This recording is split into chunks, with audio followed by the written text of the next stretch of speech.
আমার আসলে সেন্স ছিল না।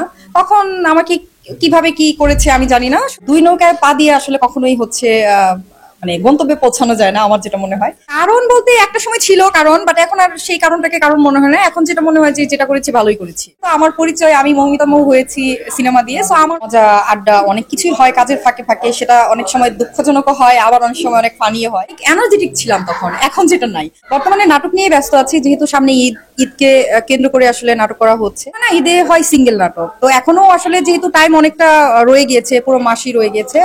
কয়েকটা কাজ করেছি, আরো সামনে আরো কিছু কাজ করব। আমার শুরুটা হয়েছে সিনেমা থেকে, এটা দর্শক অনেকবার অনেকভাবেই বলেছি। সিনেমা থেকে শুরু হয়েছে, এখন নাটকে কাজ করছি, বেশ কিছু সিনেমা করেছি।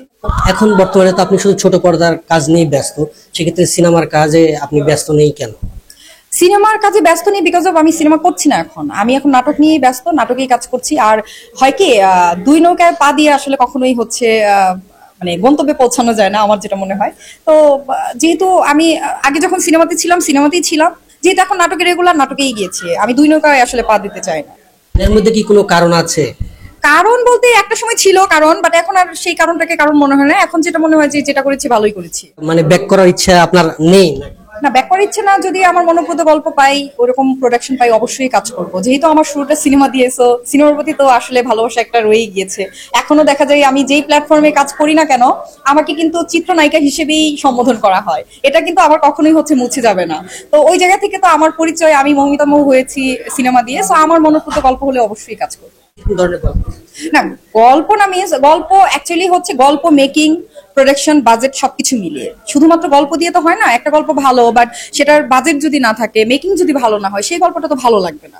অল ওভার সবকিছু মিলিয়ে আমার যদি মনে হয় যে না, এই জায়গাতে কাজ করলে আমি নতুন করে নিজেকে প্রেজেন্ট করতে পারবো, তখনই আমি কাজ করবো। না, আসলে গেঁথে থাকার মতো ওইরকম কিছু নাই। তবে আমরা শুটিং করতে গেলে, নাটক হোক সিনেমা হোক, অনেক ধরনের আমাদের মজা আড্ডা অনেক কিছুই হয় কাজের ফাঁকে ফাঁকে, সেটা অনেক সময় দুঃখজনক হয়, আবার অনেক সময় অনেক ফানিও হয়। তো এরকম অনেক স্মৃতি আছে কাজ করতে গিয়ে অ্যাক্সিডেন্ট করা, কাজ করতে গিয়ে ব্যথা পাওয়া, কাজ করতে গিয়ে অনেক মজা করা। এই ধরনের অনেক কিছুই আছে, আসলে সেগুলো সবকিছু এক্সপ্লেন করতে পারবো না এখন। স্মরণীয় এমন কোনো স্মরণীয় ঘটনা যেটা আপনাকে সবসময়ের জন্য আসলে নাড়া দেয়, কোনো হিরোদেরকে নিয়ে কিংবা কোনো খলনায়কদের নিয়ে, এরকম কিছু? হ্যাঁ, স্মরণীয় ঘটনা কয়েকটা আছে। তার মধ্যে আমি একটা স্মরণীয় ঘটনা বলি। সেটা হচ্ছে, আমি যখন সিনেমাতে প্রথম নতুন অবস্থায়, তো তখন হচ্ছে আমি কক্সবাজারে একটা শুট করতে গিয়েছিলাম। হ্যাঁ, তখন আমি যেহেতু বাইক চালাতে পারি, তো ওইখানে কক্সবাজার সি বিচের যে গাড়িগুলো থাকে, তো ওখানে একটা শট নিবে। তখন কালু ভাই ছিল আমাদের ডান্স ডিরেক্টর, আমাকে বললো যে তুমি এটা চালাতে পারবা কিনা। বললাম হ্যাঁ পারবো। বাট মানে আনলাকিলি ওই সি বিচের যে গাড়িটা থাকে, ওটা ব্রেকটা নষ্ট ছিল। হ্যাঁ, সেই জায়গা থেকে আমি তো স্পিডে আসলে ওটা করেছি। দেন হচ্ছে যখন হচ্ছে ব্রেক করতে গেছি, তখন আর ব্রেক হয় না। আর যেহেতু হচ্ছে বিচের ওখানে তো বালু থাকে অনেক বেশি, তো বালুর মধ্যে তখন হচ্ছে একদম ওই গাড়িটা হচ্ছে হয়ে উল্টে পড়ে গেছি। তখন যেটা হয়েছে যে আমি ব্যথা পাইছি অনেক, কিন্তু ব্যথার দিকে আমার খেয়াল নাই। কিন্তু আমার ড্রেসের দিকে আমার অনেক মানে ছিল, কারণ আমার ড্রেসটা ছিল এমন স্কার্ট পরা। হ্যাঁ, স্কার্ট পরা ছিল। তো তখন হচ্ছে গাড়িটা যখন উল্টে গিয়েছে, আলটিমেটলি আমিও উল্টে গিয়েছি। দেন হচ্ছে ওই জায়গাটা আমার একটু অনেক দেখি যে অনেক লোকজন, অনেক কিছু। তো ওই সময়ের যে মোমেন্টটা, ওইটা মাঝে মাঝে মনে হয় আর হাসতে হাসতে শেষ হয়ে যায়। অনেক সময় আমার ফ্রেন্ডদের সাথেও শেয়ার করি।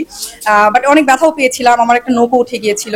বাট অনেক এনার্জেটিক ছিলাম তখন, এখন যেটা নাই। তখন কালু ভাই আমাকে বললো যে আচ্ছা, আজকে শুটিং পেক আপ করে দিই, যেহেতু আমার একটা নৌক উঠে গিয়েছে। তো তখন আমি ভাইয়াকে বললাম যে ভাইয়া, পেক আপের কোনো দরকার নেই, কারণ তখন হচ্ছে দুপুর টাইম, অনেকটা সময় পড়ে আছে। যেহেতু আমি কাজ করছি, আমার মধ্যে একটা দায়বদ্ধতা কাজ করে যে কাজটা তো আমার, তাই না, নিজের মতো করে নিতে হবে, আমাকেই শেষ করতে হবে। তখন আমার মনে হলো যে না, আমি আসলে পেক আপ করতে দিব না। ভাইয়া আপনি 1 ঘন্টা আমাকে রেস্ট দেন, আমি একটু রেস্ট নিয়ে দেন হচ্ছে শুটটা আমরা করি, দেন আবার পরবর্তীতে শুট করি। ছোট পর্দার আমরা একটু স্মরণীয় কিছু জানতে চাই। ছোট পর্দার অ্যাকচুয়ালি ওইভাবে স্মরণীয় কোনো ঘটনা নেই, যে বলার মতো আসলে কিছু নেই। তো যে অনেক বড় বড় আর্টিস্টদের সঙ্গে আসলে আপনার কাজ আছে, তো সেক্ষেত্রে আমরা একটু কোনো একটা আর্টিস্টদের সঙ্গে এমন কোনো স্মরণীয় আপনার ভালো লাগার একটা বিষয়টা আমি একটু জানতে আর্টিস্টের সাথে আসলে আমি কাজের বাইরে আমার পার্সোনাল কোনো রিলেশন নাই, তো কারোর সাথে কোনো ফ্রেন্ডশিপ বা আদার্স অন্য কোনো কিছু নাই। সো পার্সোনালি আমি কারোর সাথে কোনো মোমেন্ট আসলে ওইভাবে আমি বলতে পারবো না। বাট একদিন যেটা হয়েছে, আমি একটা শুটে ছিলাম, অনেক বেশি গরম ছিল, আমি তো গরম সহ্য করতে পারি না ওরকম। তো আমি মনে হয় যে হিট স্ট্রোক করেছিলাম, হঠাৎ করে আমি পড়ে গিয়েছি। মানে এতটাই গরম ছিল, সান একদম মানে মাথার উপরে ছিল, হঠাৎ করে পড়ে গিয়েছি। তখন আমার আসলে সেন্স ছিল না। তখন আমাকে কিভাবে কি করেছে আমি জানি না, শুধু মানে ধরাধরি করে হয়তো বা নিয়ে মাথায় টাথায় পানি দিয়ে তারপরে হচ্ছে আমি অনেকক্ষণ পরে সুস্থ হয়েছি। এটা একটা আমার ব্যাড এক্সপিরিয়েন্স। আমরা তাহলে দুই জায়গার দুইটা আপনার স্মরণীয় ঘটনা জানতে পারলাম আসলে। স্যাডি ঘটনা যে শুটিং করতে গেলে আসলে শুট করতে গেলে আমাদের অনেক কষ্ট হয়। দর্শকরা তো অনেক কিছুই ভাবে, মনে করে যে এই যে 10 মিনিটের একটা সিন হয়তো কত ইজি দেখে, আবার অনেকে এরকম বলে যে এটা তো ইজি, এটা তো আমিই পারি। কিন্তু বলাটা যত সহজ, আসলে করাটা ততটাই কঠিন।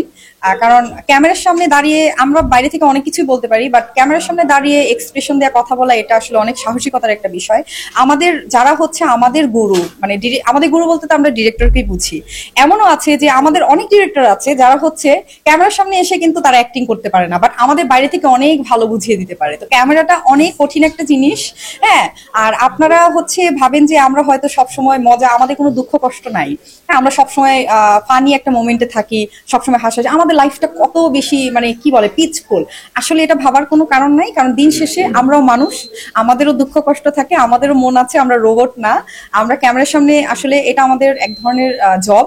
ক্যামেরার সামনে আমরা যেটা প্লে করি সেটা হচ্ছে আপনাদেরকে বিনোদন দেওয়ার জন্য, বাট দিন শেষে আপনাদের মতো আমরা মানুষ, আপনাদের মতোই আমাদের ফিল কাজ করে, আপনাদের মতোই আমাদের দুঃখ কষ্ট থাকে। আর আমরা যে শর্ট টাইমে যে কাজগুলো আপনারা দেখেন সেটা কিন্তু এতটা ইজি না, সেটার জন্য অনেক কাঠখড় পোড়াতে হয় আমাদেরকে। আসলে এই যে সৌন্দর্য তো আপনার স্ক্রিনে দেখেন, কিন্তু এই সৌন্দর্য থাকে না, এত বেশি আমাদের স্নানে কাজ করতে হয়, এত বেশি স্কিন বার্ন হয়, এটার গল্প আসলে আপনারা জানেন না। সো আমরা কষ্ট করি আপনাদের জন্য, বিনোদন দেওয়ার জন্য। আপনারা আমাদের পাশে থাকবেন, আমাদের কাজগুলো দেখবেন। না, নাটকে বাংলাদেশের নাটক তো আসলে ওয়ার্ল্ড ওয়াইজ সবাই মোটামুটি পছন্দ, যারা বিশেষ করে বাইরে থাকে ওরা তো বাংলাদেশের নাটক অনেক পছন্দ করে, কারণ বাংলাদেশের নাটকে একটা মেসেজ থাকে। যেমন আমরা ইন্ডিয়ান সিরিয়াল গুলো দেখি, এগুলো দেখে আসলে শেখার মতো আমার মনে হয় না যে কিছু আছে, বাট আমার যেটা মনে হয় যে এখন অনেকেই হচ্ছে বাংলাদেশের নাটক পছন্দ করছে, দেখছে। হ্যাঁ, তো আপনারা বাংলাদেশের নাটক দেখবেন, কারণ বাংলাদেশের নাটক আমাদের জীবনের গল্প নিয়েই আসলে হয়। আর এটার মধ্যে কোনো না কোনো মেসেজ থাকে, শিক্ষণীয় অনেক কিছু থাকে, যেটা আসলে আমাদের অন্য অন্য কোনো দেশের মানে নাটকে আমার মনে হয় না যে আছে। দর্শক ভালো থাকবেন, আমাদের কাজগুলো দেখবেন, আর আমার জন্য দোয়া করবেন।